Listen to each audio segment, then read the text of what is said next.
Okay, this is the BIS987 Biofusion seminar. This is team one, and today we are going to introduce a webinar which titled as Deep Learning in Bioinformatics and Drug Discovery. So hi, I'm the moderator, Cheyang. So we'll talk about applications of deep learning in the bioinformatics and drug discovery. 입이 수많은 And, 온라인 비즈니스가 믹스와 함께 and briefly introduce the limitations and suggestions. First, I'd like to introduce the presenter, Mina Huang, who will present his topic on the deep learning in bioinformatics.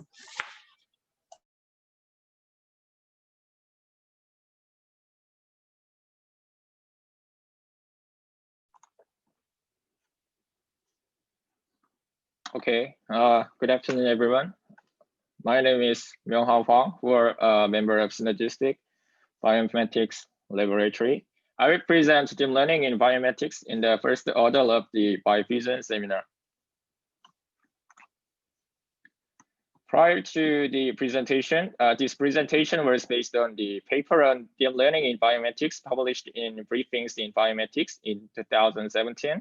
Please, I referred to deep learning in bioinformatics, introduction, application, and perspective in big data era published in the Method Journal in 2019. First of all, I would like to describe a brief overview of deep learning. And secondly, I will introduce deep learning algorithms and applications. The algorithm proceeds from the neural network to convolutional neural network, recurrent neural network, graph neural network, and generative adversarial network. First is an overview of deep learning. Artificial intelligence is a technology that realizes human learning ability, reasoning ability, perceptual ability, and understanding ability of natural language through computer programs. In the late 1940s and early 1950s, scientists in various fields, such as mathematics, philosophy, engineering, and economy, discussed the possibility of artificial brains. In the 1980s, it was a form of an artificial intelligence program called the Expert System used worldwide, and the focus was on artificial intelligence search. And the concept of machine learning first appeared.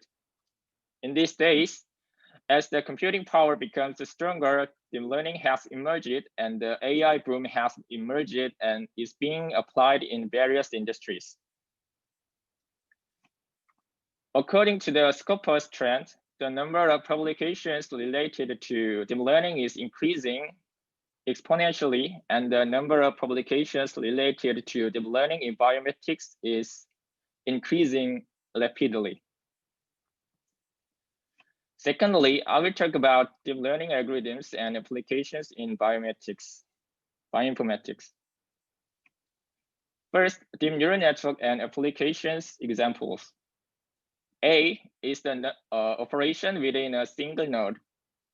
The input of the node will go through a linear transformation and a non-linear activation function to get the node output. B is a key component of a shallow neural network with one hidden layer. When training the model, we will learn both the forward propagation and error back propagation. When learning forward propagation, we can obtain the output of the model, with which we can compare the target value and get the difference. Then we learn error back propagation and optimization to adjust the parameters of the model, making the output as close to the target value as possible. When the model is well trained and we want to use the model, we will feed the input to the model and learn for the propagation to obtain the output. Examples of deep neural network applications are as follows. In the field of omics, DNA can be applied to protein structure, gene expression regulation, protein classification, and anomaly classification.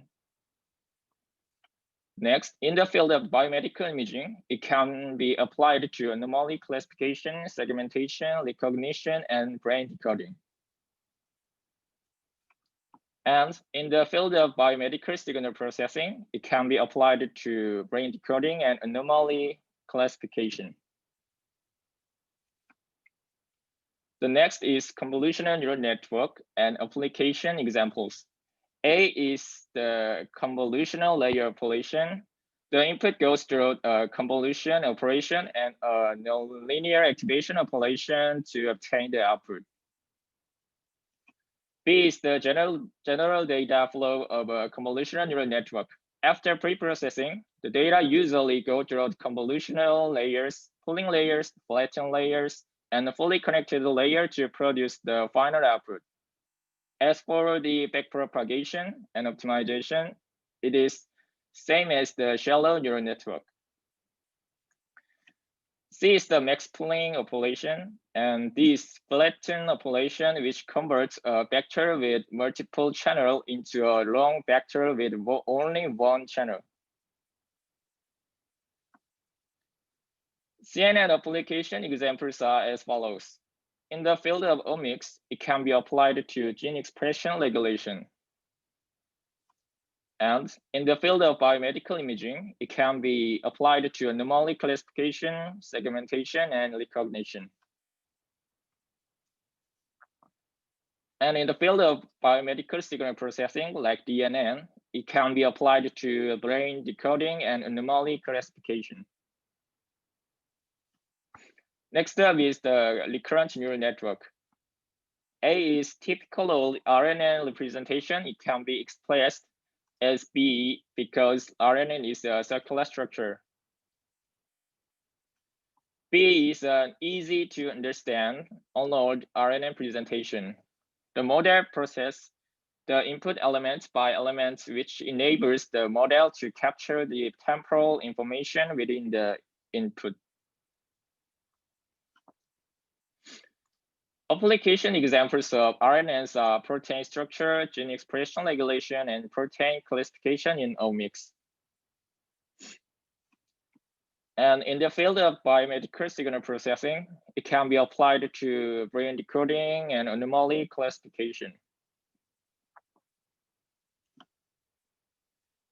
Next is the graph neural network.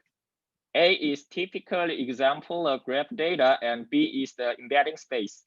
In the embedding space, each data point is represented by a vector, while the original topological information in A is preserved in that vector. C is the graph neural network for embedding the network in A. We use node A and B as examples. The internal properties of each node are considered as the original presentations. In each layer, the nodes aggregate information from their neighbors and update the presentations with averaging and activation functions. The output of layer 2 is considered as the embedding lizard in this example. As an application example of GNN, the hierarchical structure and function of a cell can be modeled using graph neural network.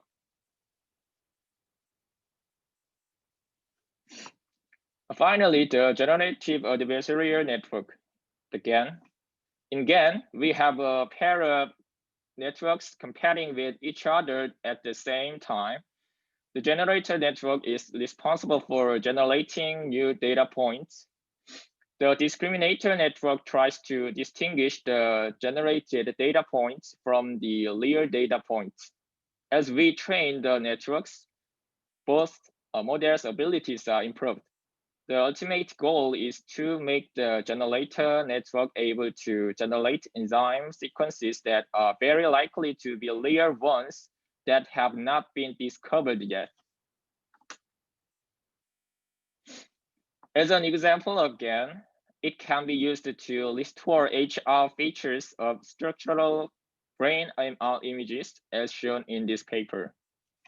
In addition, if the amount of data is small, it can be used in the field of data augmentation to increase the amount of data. Yeah, it is all for my presentation of the learning in bioinformatics. Thank you for your attention. Next, panelists Vinay Tong and Sajeng Kim are going to discuss the limitation and suggestion.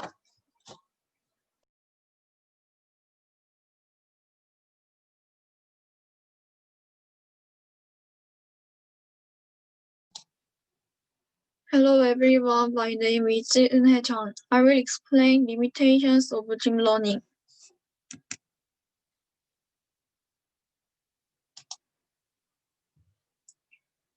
There are three limitations related to data. First one is lack of data, second one is overfitting, and the last one is imbalanced data. I will explain these limitations one by one and suggest ways to deal with these difficulties. As we know, deep learning is very data hungry since it also contains representation learning. To obtain a deep learning model with good performance, we usually need much more data than the shallow algorithm. Besides, the more data we have, the better performance the deep learning model may achieve.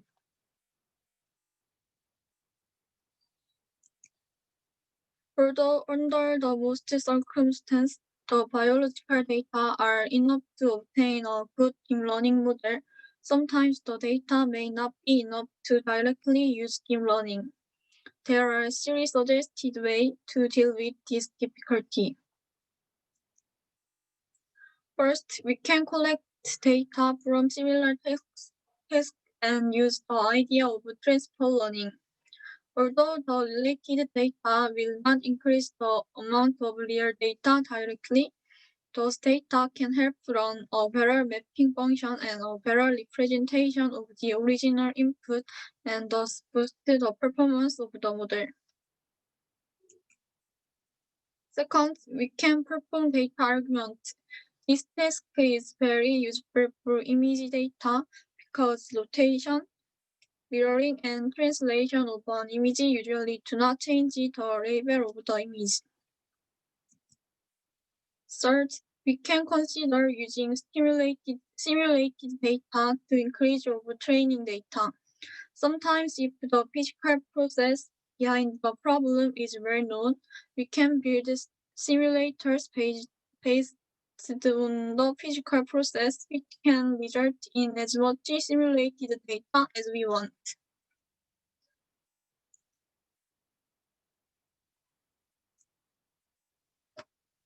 Since deep learning models have a very high model complexity with a huge amount of parameters which are related in a complex way, the model have high risk of getting overfitted to the training data and being unable to generalize well on the testing data. Although this problem is not specific to the application of deep learning into bioinformatics, it comes along with almost every deep learning model, which should be fully considered and properly handled when adopting deep learning methods. Over the years, people have proposed a number of algorithms to alleviate the overfitting issue in deep learning, which can be classified into three types. The first type of techniques act on the model parameters and the model architectures, including dropout, patch normalization, and weight decay. The second category acts on the input of the model, such as data argumentation and data corruption.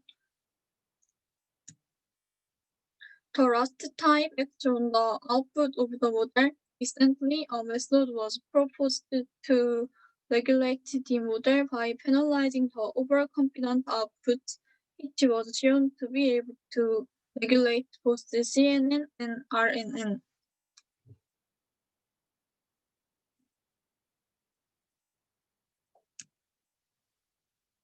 The biological data are usually imbalanced with the positive samples being largely outnumbered by the negative ones.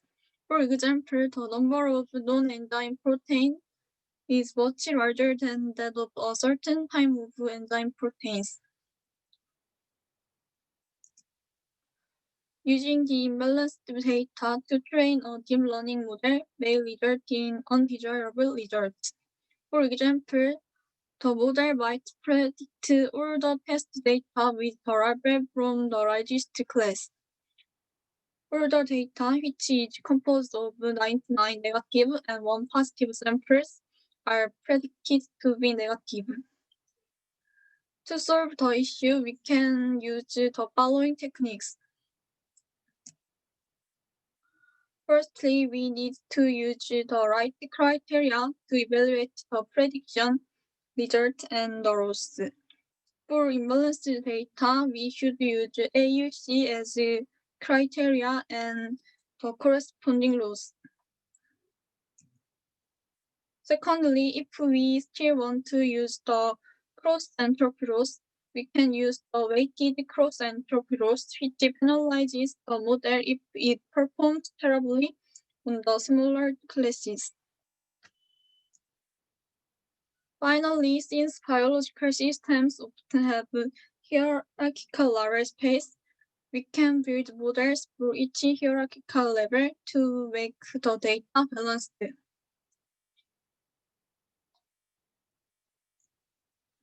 This is the end of my presentation. In successions, Sojin will be explained about the other limitation of deep learning. Thank you for listening.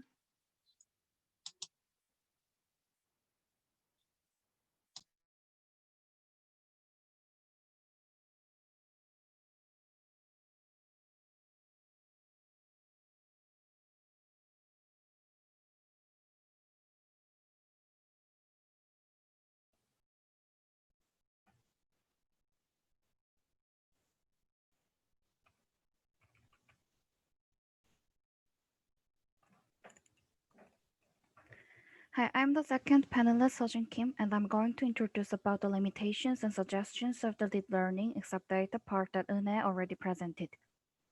Limitations and suggestions in this part can be divided into 4 categories. First one is interpretability. Interpretability is defined as the relation between formal theories that expresses the possibility of interpreting or translating one into the other.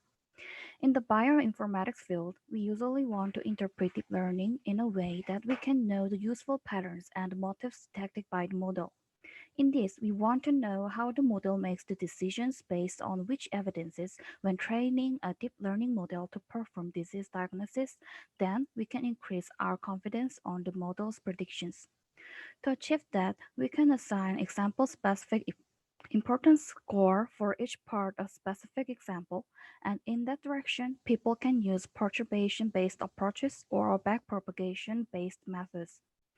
Perturbation-based approaches is changing a part of the input and observe its impacts on the model's output in simple. This idea is easy to understand, but it has high computational complexity. Backpropagation-based methods which propagate backward the signal from the output layer to the input layer for checking the importance score of different parts of the input. This kind of methods is proved to be useful and under active development.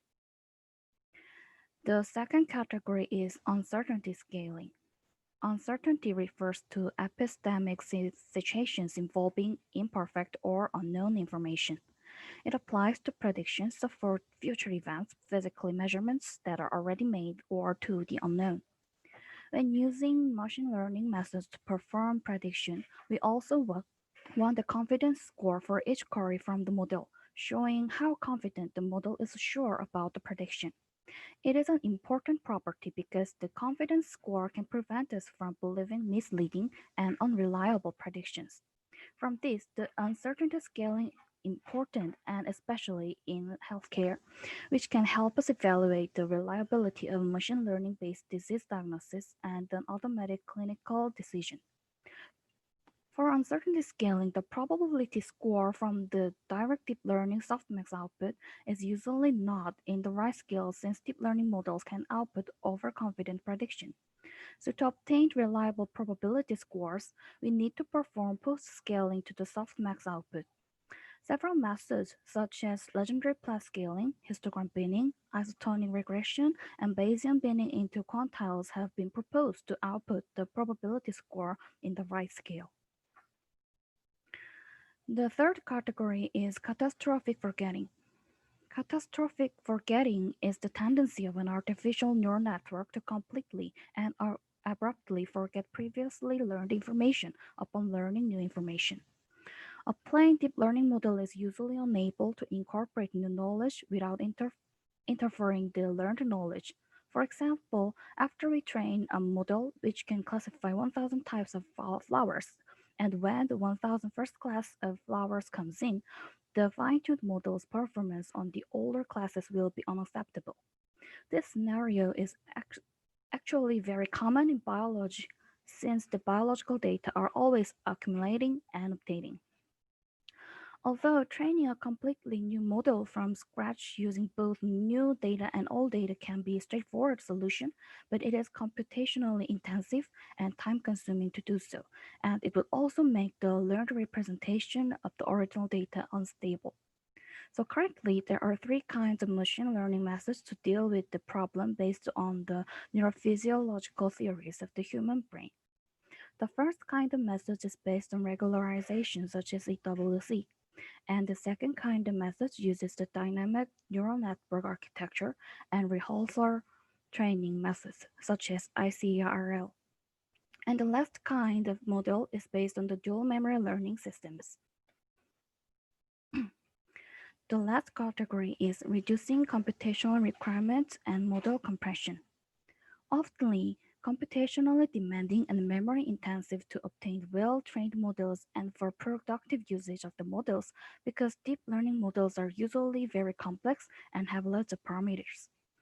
Those requirements seriously limit the deployment of deep learning in machines with limited computational power, especially in the field of bioinformatics and healthcare, which is also data intensive. For the healthcare data, the multiple ways of evaluating people's health and the heterogeneous property of the data have made them more complex and makes the problem even more computationally demanding.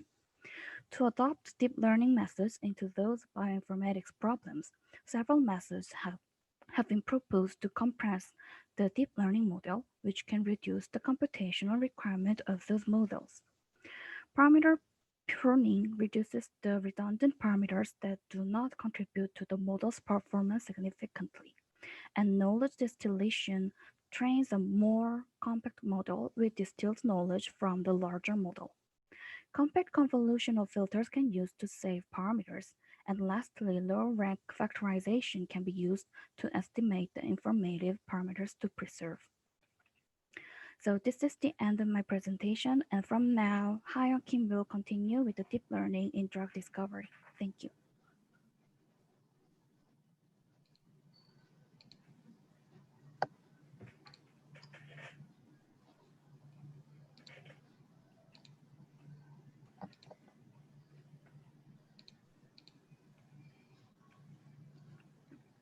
Okay, hi, my name is Hayeon Kim, and I'm the second presenter for Group 1. I'm going to discuss some applications of deep learning in drug discovery. As a brief introduction, in recent years, there has been a remarkable increase in the amount of available compound activity and biomedical data. So the key question in drug discovery is how to efficiently mine large-scale chemistry data. And traditionally, machine learning methods have been used in drug discovery. And recently, deep learning techniques have also gained success in this field. So these are the contents of my presentation. I'm going to give you a broad overview of three main application areas of deep learning in drug discovery and discuss some related architectures associated with each application.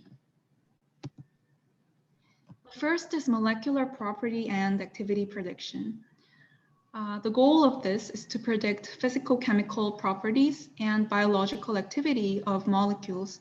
For example, solubility, drug efficacy, toxicity, and others. An example deep learning model for molecular property and activity prediction is the deep neural network. There was a study done in 2015 which used the deep neural network for molecular property and activity prediction to win the Merck-Kaggle challenge.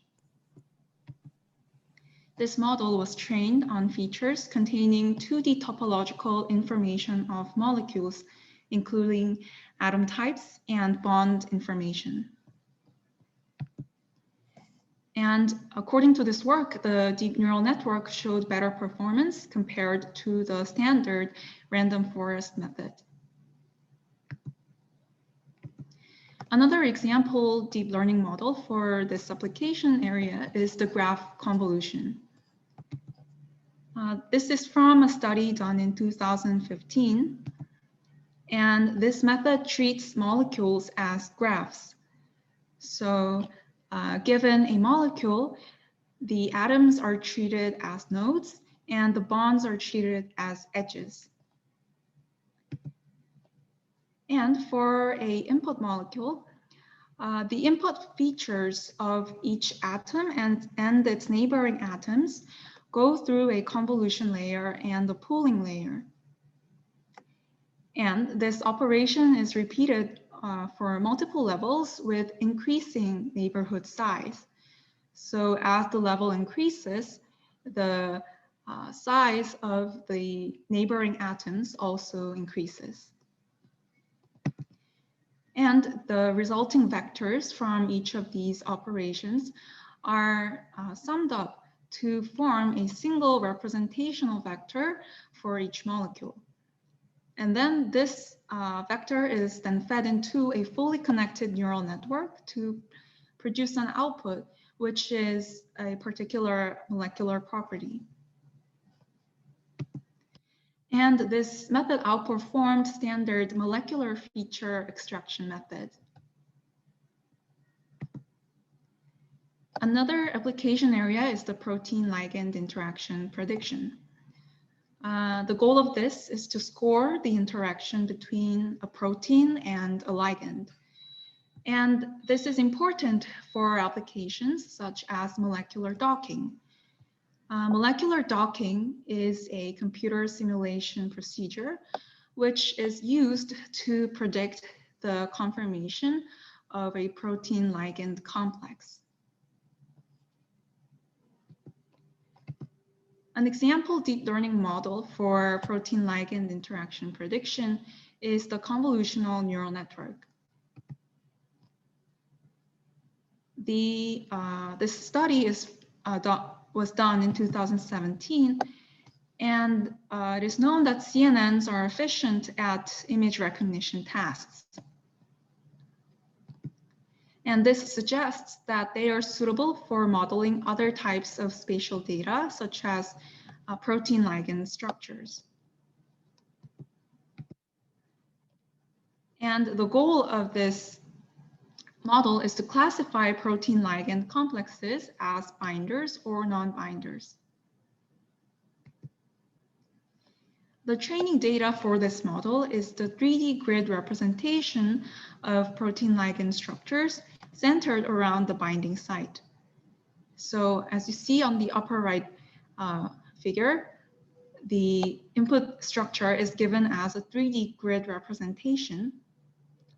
And each atom in the grid are represented as density distributions, which is shown in purple here. And since 3D data was used, this model uses 3D CNN with 3D convolutional filters. And in terms of performance, this model, the model results were improved only for certain tasks compared to the currently used scoring function.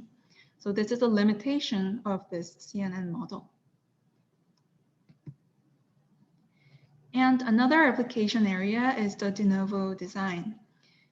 De novo design means we want to generate new chemical structures with desirable properties. And because the available chemical space is so large, we need computational tools to efficiently search through this large chemical space. An example model for de novo design is the variational autoencoder. This is from a study done in 2016. And this model was trained on SMILES, which is short for Simplified Molecular Input Line Entry System.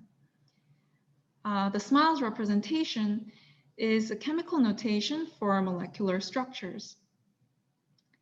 And it is in string format. So, for example, given a molecule with a structure like this, the SMILES representation looks something like this. It is a string consisting of consecutive characters. The variational autoencoder is a type of generative model, and it is a probabilistic version of autoencoders.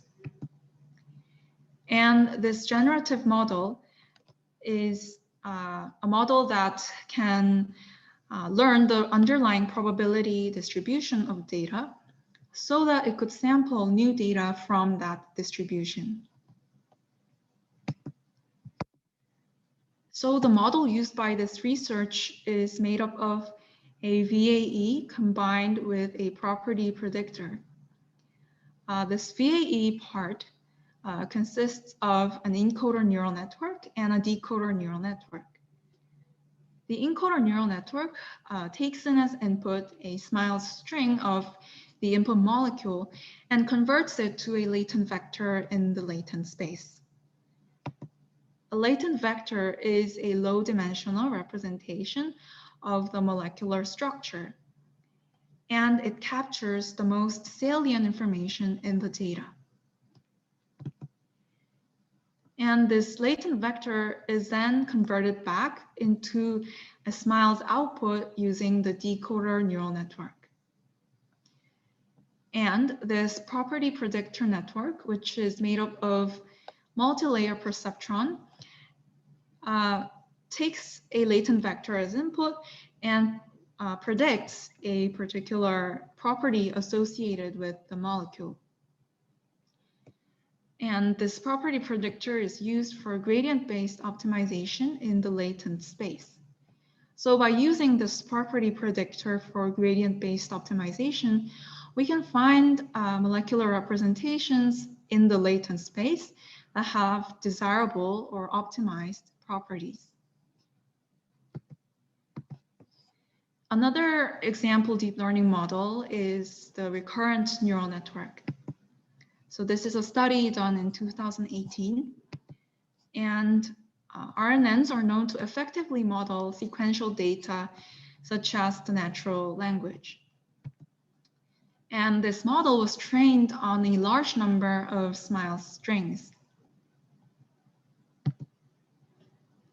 And this model learns the underlying probability distribution of characters in a SMILES string during the training process. And after this RNN model is trained, we can generate new molecules by sampling from the learned distribution. And when this model is coupled with a scoring function, the model can be used to find novel molecules with desirable properties. So these are the references of my presentation, and thank you for your attention. Now we will have a panelist discussion.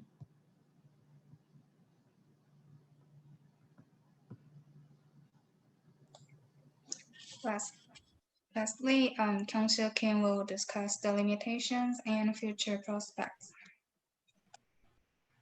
Hi everyone. I am a third panel, Kyung-Soo Kim. I want to tell you about the limitations and prospects of deep learning in drug discovery. Deep learning methods have some limitations in drug discovery study. Let me show you limitations as three parts. First of all, unlike machine learning architectures, deep learning architectures take a long time to get trained because of the huge number of parameters and relatively huge datasets, which limits its application generally. Secondly, deep learning models have data dependency, while machine learning models' performance remains unchanged regardless of the scale of data. Deep learning models' performance increases as the scale of data increases. Also, the deep learning model uses experimental data as a training and validation dataset. However, as you know, we can use only a limited amount of data for the drug-related study. Third, we cannot assert that deep learning is superior to the traditional machine learning methods. There is no single algorithm that can solve all machine learning problems more efficiently than others. It all depends on specific application cases. For example, when the problem involves a combined set of compounds or target protein input descriptors, the performance of deep learning does not significantly differ from other conventional machine learning algorithms. Conversely, deep learning has shown much better performance in biomedical image clustering and analysis, as well as in predicting biological activity and toxicity, chemical reactions, and de novo molecular design. Next, I will introduce some prospects. First of all, it is expected that more advanced deep learning methods will be able to handle the effect of noisy data.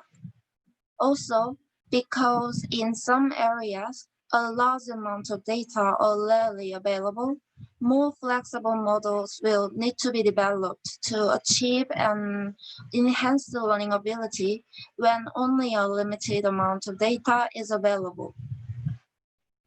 Secondly, through developing strategies for tackle problems of deep learning, we will be able to overcome some troubles of deep learning in drug discovery.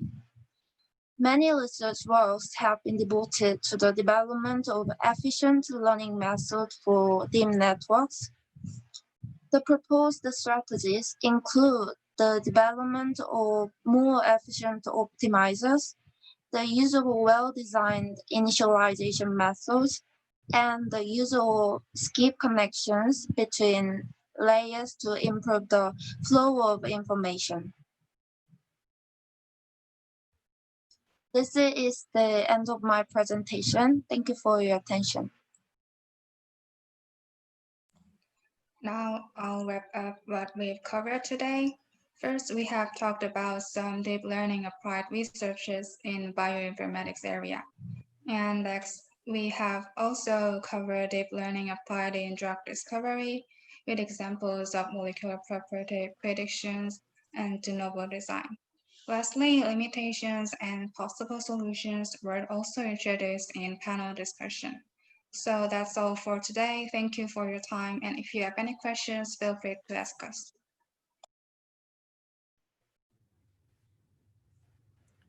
Yeah, thank you very much for the nice presentation. And if you have any question from the attendants, then you can actually use a Q&A board and you can, yeah, or chat board, whatever you prefer. There's one question. I can see that. Can you see that? In the Q&A board?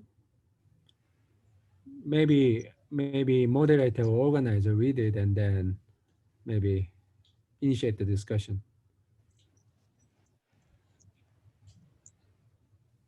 Yeah, the question was from Sechan Lee, and the question title was, I want to know what are the limitations of deep learning that are being researched in the biofields these days and why.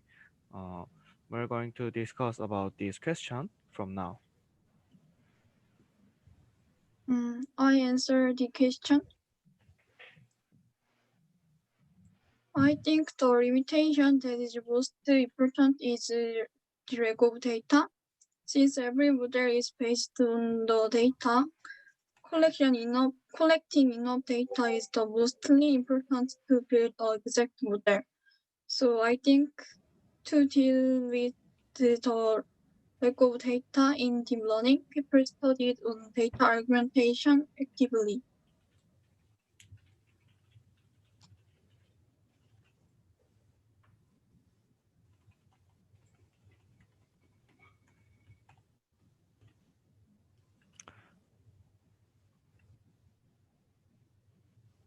Yes, the second question was from Jong-So Kim. Is there any drug that is made by applying deep learning? I'll answer to that question. Personally, I don't know of a drug that is purely developed by deep learning methods, but because drug discovery process is very difficult, and a lot of times a candidate drug can be failed in phase 1, 2, or third trials. So I don't know of a drug that is made by deep learning, but I think it's worth looking at. It's worth doing research about this, and I'm sure if deep learning research is done further, then there is a possibility for a drug to be developed. Yeah, that was the answer for Jong-So Kim's question. And another question is posed by Hamza Arshadar, is it right? Uh, the question was like, what is perturbation-based experiments? How we can do it? Can you mention some tools? I will answer the question. I have explained about the perturbation-based approaches at the presentation. The perturbation-based approaches is like that. After you're training the model, you can, if there is a 10 parameters in the input, then you can change one parameter to different one or delete one. So when you change the input, there will be some impact on the output of the model. And when you observe it, then you can find any importance of the input parameter or features or any something. And actually, I don't know what actual tool that we can use to do for the perturbation-based approaches, but I think it's not exact tools, but just uh, some not tools, but just like some like mechanism or like that. I think so. Yeah, that was the answer for the third question. I think there are no more questions, so we are going to end this I have one webinar. more question. I have one more Okay, question. yeah, okay, okay. Yeah. The drug discovery using deep learning is quite exciting. I'm just wondering that because actually neural network has been usually used for like a sequential data like a voice or image data. But my understanding is correct, then for example, these kinds of chemical structures or like a DNA structures and those things is a little bit very different structure compared to the voice or images, right? So I'm just wondering then what's actually to use a standard tool from the image processing, like the CNN tools from the image processing, what's actually do you usually convert your data so that you can use in those kind of standard machine? What's the pre-processing do you usually use? So the question was how you convert or pre-process the chemical data for applying to deep learning technologies. That's right. And as I mentioned in the PowerPoints, for example, for a structural data like this,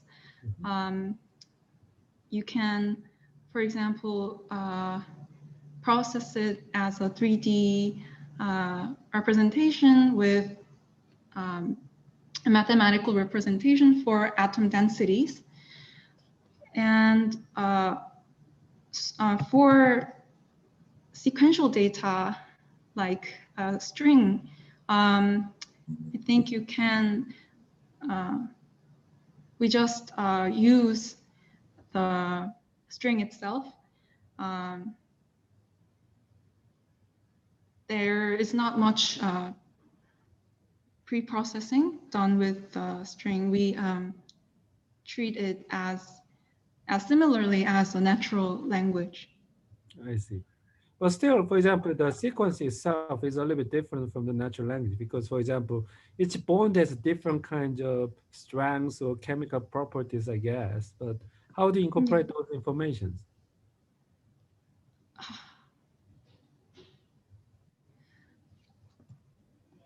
For examples like this, I guess these researchers used the string itself and maybe did not incorporate any bond information. But for other studies that I noticed in the review papers, they use a molecular featureization method in drug discovery. For example, a circular fingerprint. And that kind of fingerprint is kind of a mathematical representation incorporating atom types and bond information. So you can say that these kind of molecular featureizations contain more information about the molecule. I see. Okay, that's exciting. I have a normal question.